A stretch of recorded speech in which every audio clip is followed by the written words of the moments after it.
So was she left alone in the huge wood, surrounded by a dim, unthinking world, her husband's corpse on her forsaken breast. In her vast, silent spirit, motionless, she measured not her loss with helpless thoughts, nor rent with tears the marble seals of pain. She rose not yet to face the dreadful God.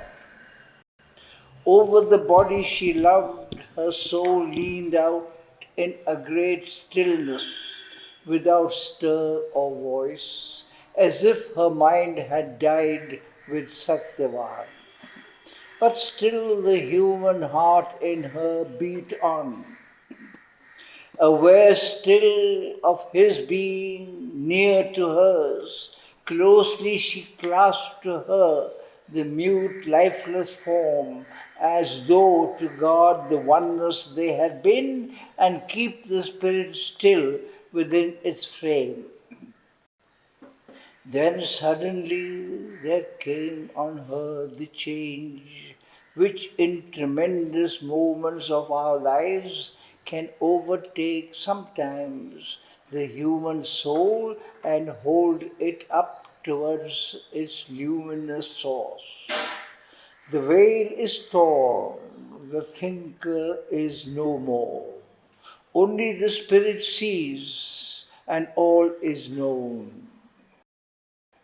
Then a calm power seated above our brows is seen, unshaken by our thoughts and deeds. Its stillness bears the voices of the world.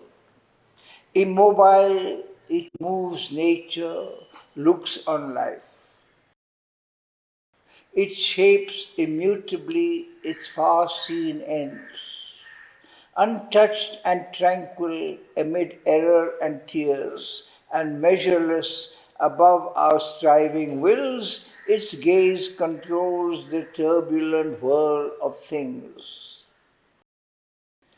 To mate with the glory it sees, the spirit grows. The voice of life is tuned to infinite sounds. The moments on great wings of lightning come, and godlike thoughts surprise the mind of earth. Into the soul's splendor and intensity, a crescent of miraculous birth is tossed, whose horn of mystery floats in a bright void. As into a heaven of strength and silence, thought is ravished. All this living mortal clay is seized, and in a swift and fiery flood of touches, shaped by a harmonist unseen. A new sight comes, new voices in us form, a body of the music of the gods.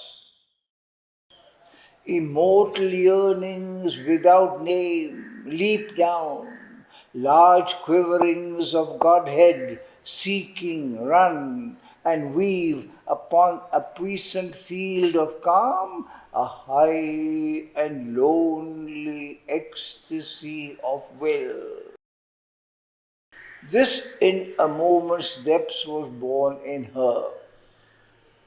Now too the limitless gaze disclosed that sees things barred from human thinking's earthly lids, the spirit who had hidden in nature soared out of his luminous nest within the worlds. Like a vast fire it climbed the skies of night. Thus were the cords of self-oblivion torn.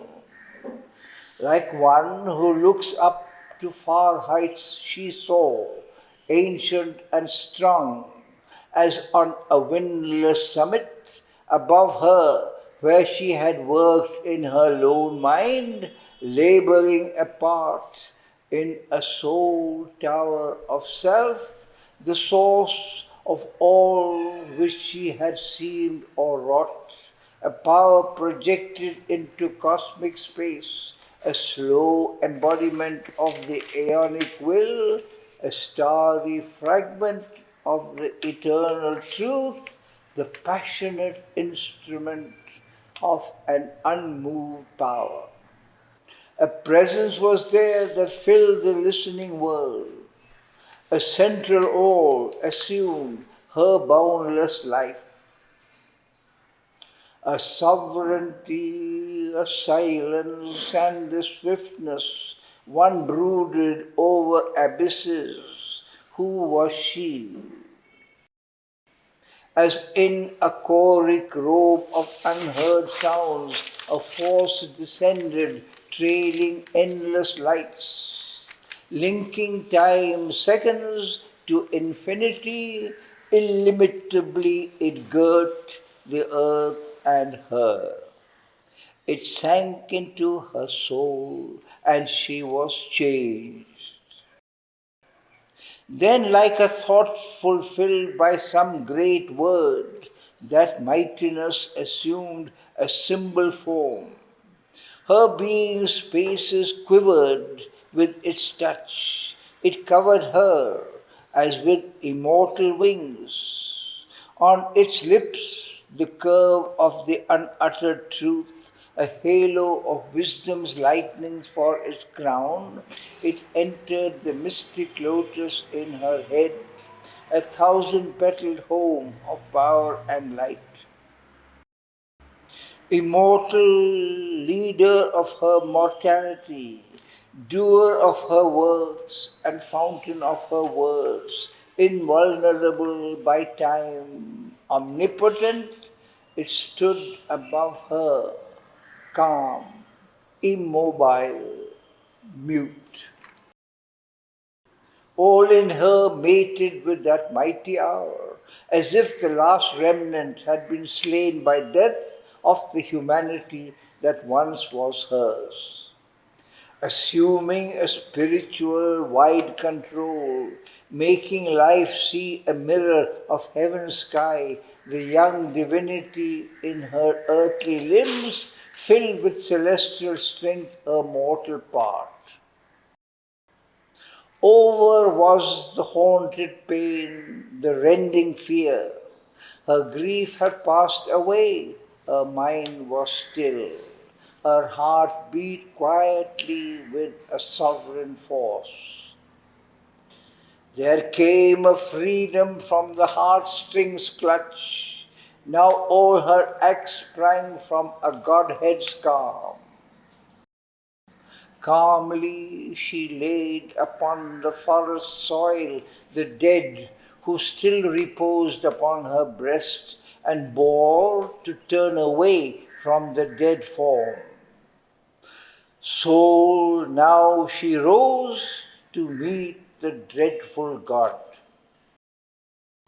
That mightier spirit turned its mastering gaze on life and things, inheritor of a work left to it unfinished from her halting past, when yet the mind, a passionate learner, toiled, and ill-shaped instruments were crudely moved. Transcended now was the poor human rule. A sovereign power was there, a godlike will. A moment yet she lingered motionless and looked down on the dead man at her feet. Then, like a tree recovering from a wind, she raised her noble head, fronting her gaze. Something stood there, unearthly, somber, grand, a limitless denial of all being that wore the terror and wonder of a shape. In its appalling eyes, the tenebrous form bore the deep pity of destroying gods. A sorrowful irony curved the dreadful lips that speak the word of doom. Eternal night, in the dire beauty of an immortal face, pity arose, receiving all that lives forever into its fathomless heart, refuge of creatures from their anguish and world pain. His shape was nothingness made real. His limbs were monuments of transience, and beneath brows of unwearying calm, large godlike lids, silent, beheld the writhing serpent life. Unmoved, their timeless, wide, unchanging gaze had seen the unprofitable cycles pass, survived the passing of unnumbered stars, and sheltered still the same immutable orbs. The two opposed each other with their eyes, woman and universal God. Around her, piling their void, unbearable loneliness upon her mighty, uncompanioned soul, many inhuman solitudes came close. Vacant eternities, forbidding hope, laid upon her their huge and lifeless look, and to her ears, silencing earthly sounds, a sad and formidable voice arose which seemed the whole adverse world. Unclasped, it cried, thy passionate influence, and relax, O slave of nature, changing tool of changeless law, who vainly ridest rebellion to my yoke, thy elemental grasp. Weep and forget. Entomb thy passion in its living grave. Leave now the once loved spirit's abandoned robe. Pass lonely back to thy vain life on earth. It ceased. She moved not, and it spoke again, lowering its mighty key to human chords. Yet a dread cry behind the uttered sounds, echoing all sadness and immortal scorn, moaned like a hunger of far wandering waves. Wilt thou forever keep thy passionate hold, thyself a creature doomed like him to pass, denying his soul death's calm and silent rest? Relax thy grasp. This body is earth's and thine. His spirit now belongs to a greater power. Woman, thy husband suffers. Savitri drew back her heart's force that clasped his body still, where from her lap renounced on the smooth grass, softly it lay, as often before in sleep, when from their couch she rose in the white dawn, called by her daily tasks. Now too, as if called, she rose and stood, gathered in lonely strength, like one who drops his mantle for a race and waits the signal, motionlessly swift. She knew not to what course, her spirit above, on the crypt summit of her secret form, like one left sentinel on a mountain crest, a fiery-footed splendor, puissant winged, watched, flaming silent, with her voiceless soul, like a still sail upon a windless sea. White, passionless it rode, an anchored might, waiting what far-ridged impulse should arise out of the eternal depths and cast its surge.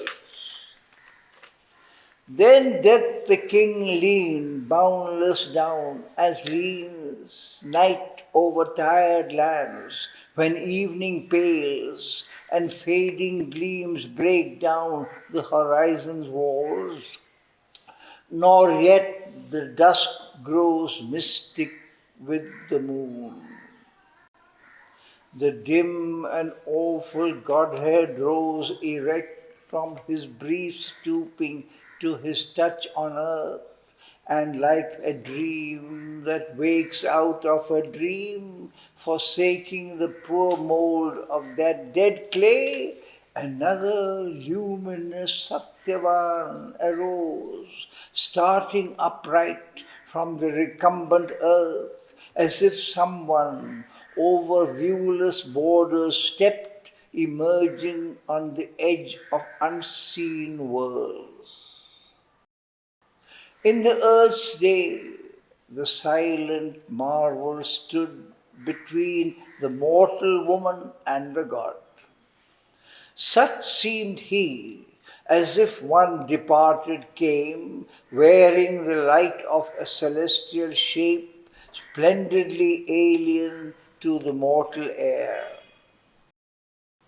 The mind sought things long loved and fell back foiled from unfamiliar hues, beheld yet longed by the sweet radiant form unsatisfied, incredulous of its too bright hints of heaven. Too strange, the brilliant phantasm to life's clasp, desiring the warm creations of the earth, reared in the ardor of material suns, the senses seized in vain, a glorious shade. Only the spirit knew the spirit still, and the heart divined the old loved heart, though changed. Between two realms he stood, not wavering, but fixed in quiet, strong expectancy, like one who, sightless, listens for a command. So were they immobile on that earthly field. Powers not of earth, though one in human clay. On either side of one, two spirits strove. Silence battled with silence, vast with vast. But now the impulse of the path was felt, moving from the silence that supports the stars to touch the confines of the visible world. Luminous, he moved away. Behind him, death went slowly with his noiseless tread, as seen in dream-built fields. A shadowy herdsman glides behind some wanderer from his voiceless herds, and Savitri moved behind eternal death. Her mortal pace was equalled with the gods. Wordless she travelled in her lover's steps, planting her human feet where his had trod, into the perilous silences beyond. At first, in a blind stress of wood she moved, with strange inhuman paces on the soil, journeying as if upon an unseen road. Around her, on the green and imaged earth, the flickering screen of forest ringed her steps. Its thick, luxurious obstacle of boughs besieged her body, pressing dimly through in a rich realm of whispers palpable. And all the murmurous beauty of the leaves rippled round around her like an emerald robe. But more and more this grew an alien sound, and her old intimate body seemed to her a burden, which her being remotely bore. Herself lived far in some uplifted scene, where too the trance-claimed vision of pursuit soared presences. In a high spaceless dream, the luminous spirit glided stilly on, and the great shadow travelled vague behind. Still with an amorous crowd of seeking hands, softly entreated by their old desires, her senses felt earth's close and gentle air cling round them, and in troubled branches knew uncertain treadings of a faint foot wind. She bore dim fragrances, far callings touched. The wild bird's voice and its winged rustle came, as if a sigh from some forgotten world. Earth stood aloof yet near. Round her it wove its sweetness and its greenness and delight, its brilliance suave of well-loved vivid hues, sunlight arriving to its golden noon and the blue heaven and the caressing soil. The ancient mother offered to her child her simple world of kind, familiar things. But now, as if the body's sensuous mold, curbing the godhead of her infinite walk, had freed those spirits to their grander road, across some boundaries intangible bar, the silent God grew mighty and remote in other spaces, and the soul she loved lost its consenting nearness to her life. Into a deep and unfamiliar air, enormous, windless, without stir or sound, they seemed to enlarge away, drawn by some wide, pale distance from the warm control of earth and her grown far. Now they would escape.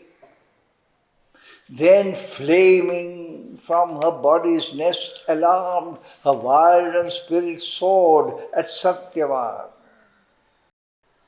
Out mid the plunge of heaven-surrounded rocks, so in a terror and a wrath divine, from her eerie streams against the ascending death, indignant at its crouching point of steel, a fierce she-eagle threatened in her brood, borne on a rush of puissance and a cry, outwinging like a mass of golden fire. So on a spirit's flaming outrush borne, she crossed the borders of dividing sense. Like pale discarded sheets dropped dully down, her mortal members fell back from her soul. A moment of a secret body sleep, her trance knew not of sun or earth or world. Thought, time and death were absent from her grasp. She knew not self, forgotten was Savitri. All was the violent ocean of a will, where lived captive to an immense caress, possessed in a supreme identity, her aim, joy, origin, Satyavan alone. Her sovereign, prisoned in her being's core, he beat there like a rhythmic heart, herself, but different still, one loved, enveloped, clasped, a treasure saved from the collapse of space. Around him, nameless, infinite she surged, her spirit fulfilled in his spirit, rich with all time, as if love's deathless moment had been found, a pearl within eternity's white shell. Then out of the engulfing sea of trance, her mind rose, drenched to light, streaming with hues of vision, and awake once more to time, returned to shape the lineaments of things and live in borders of the seen and known. Onward the three still moved in her soul scene, as if pacing through fragments of a dream, she seemed to travel on, a vision shape, imagining other muses like herself, by them imagined in their lonely sleep.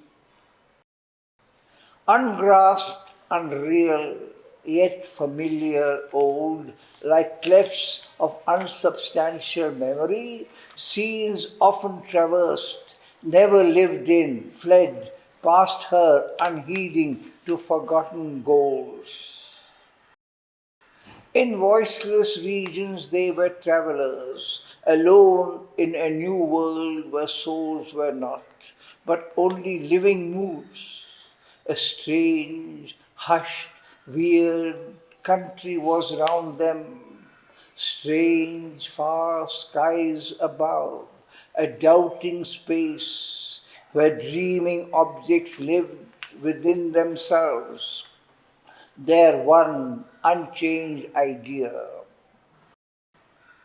Weird were the grasses, weird the treeless plains, weird ran the road which, like fear, hastening towards that of which it has most terror, passed phantasmal between pillared conscious rocks, sombre and high, gates brooding, whose stone thoughts lost their huge sense beyond in giant night.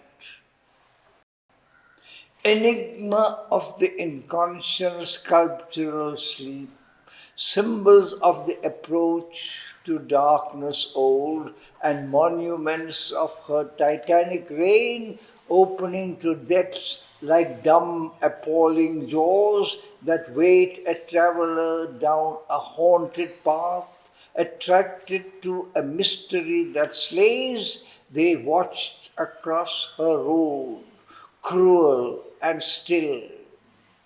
Sentinels they stood of dumb necessity, mute heads of vigilant and sullen gloom, carved muzzle of a dim, enormous world. Then too that chill, sear, heavy line arrived, where his feet touched the shadowy march's brink, turning, arrested, luminous Satyavan looked back with his wonderful eyes at Savitri. But death pealed forth his vast abysmal cry, O mortal, turn back to thy transient kind. Aspire not to accompany death to his home, as if thy breath could live, but time must die. Think not thy mind-born passion, strength from heaven, to uplift thy spirit from its earthly base, and, breaking out from the material cage, to upbuoy thy feet of dream in groundless naught, and bear thee through the pathless infinite? Only in human limits man lives safe. Trust not in the unreal lords of time, immortal, deeming this image of thyself, which they have built on a dream's floating ground. Let not the dreadful goddess move thy soul to enlarge thy vehement trespass into worlds where it shall perish like a helpless thought. Know the cold term stones of thy hopes in life. Armed vainly with the ideals borrowed might, dare not to outstep man's bound and measured force. Ignorant and stumbling in brief boundaries spent, he crowns himself the world's mock suzerain, tormenting nature with the works of mind. O sleeper, dreaming of divinity, wake, trembling, mid the indifferent silences in which thy few weak chords of being die. Impermanent creatures, sorrowful foam of time, your transient loves binds not the eternal gods. The dread voice ebbed in the consenting hush, which seemed to close upon it, wide, intense, a wordless sanction from the jaws of night. The woman answered not.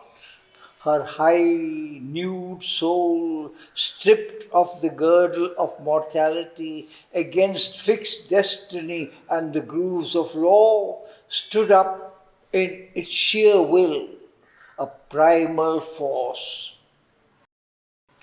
Like a statue on its pedestal, lone in the silence, and to vastness bared, against midnight's dumb abysses piled in front, a column shaft of fire and light she rose.